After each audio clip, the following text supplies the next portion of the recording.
Hey, what is up guys, I'm KBHD here, and this is going to be a quick video on something just because it's been covered in depth by a lot of people already. If you're subscribed to anyone else tech on YouTube, you've probably already seen this, or if you're not subscribed to any other tech channels on YouTube, maybe this is the first time you're seeing this, but this is the iPhone 6 dummy body. So a lot of people have been getting their hands on this courtesy of Sonny Dixon, who has had some notoriously great Apple leaks in the past, and I'll leave his Twitter link down below if you want to check out the rest of the stuff he shared.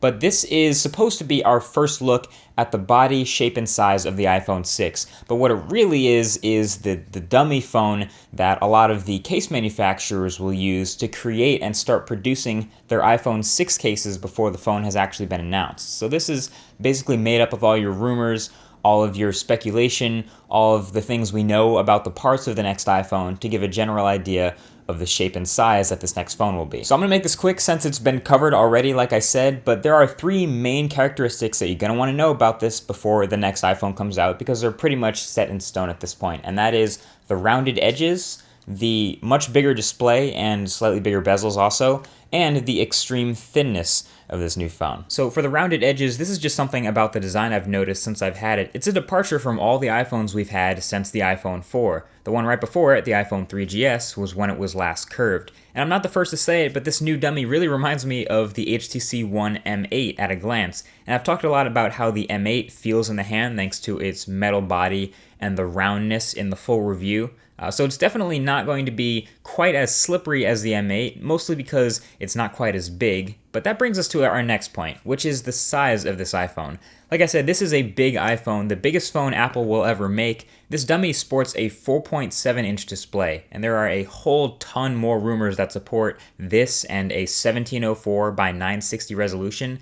Here it is next to the iPhone 5S, which has a 4-inch display, and you can see not only is it taller, but it's a bit wider too. It's definitely a much bigger phone than Apple has ever made. I'm actually finding the bezels seem to be kind of big compared to a lot of other phones out now. It makes it look a little ugly, but even the other iPhones have smaller bezels than this. The Moto X is a pretty popular Android phone. This also has a 4.7-inch display, but you can see it's much smaller than the iPhone 6 dummy and not nearly as tall. Of course, it doesn't need to make room on the front for a home button, but I feel like the iPhone has some pretty big bezels for the display you're getting. But of course, finally, where this phone is definitely not big is the thickness department. We've seen this before. The iPhone 6 is going to be a very thin phone. We're talking like 6 millimeters thin here in a metal unibody case, which is very impressive. And Apple's never really had problems with battery life on the iPhone. I mean, it's not the greatest, but seeing a new iPhone that's even thinner than the current iPhone kind of gets me questioning how big of a battery they can fit in here. But, you know, I guess if the iPhone's a lot taller, maybe they'll have enough space to fit the same size battery.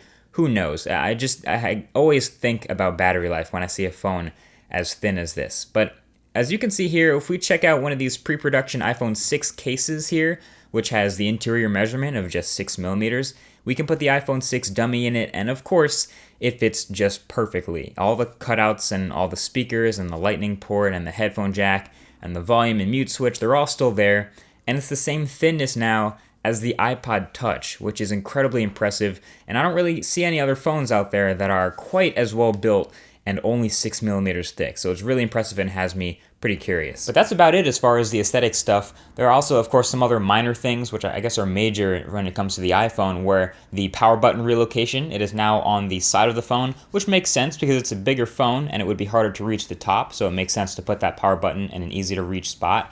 But other than that, nothing else really all that exciting about the new iPhone 6 dummy. Apple could, of course, surprise us and have some other crazy new features or hardware stuff, but this is about as good a look as we're going to get at the iPhone 6 right now. What I find most interesting is actually the way people react to it. So I'm gonna jump this right back at you guys. Would you buy a 4.7-inch display iPhone? Would you buy a big iPhone like this? I know the back markings might not be finalized, and this might not be the exact final look of the design, but it tends to look a lot better when it's an actual working phone and the thing is on.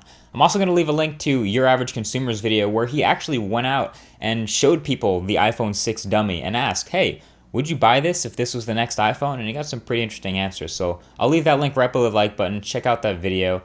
And other than that, that's about it. So thanks for watching this quick video. Talk to you guys in the next one. Peace.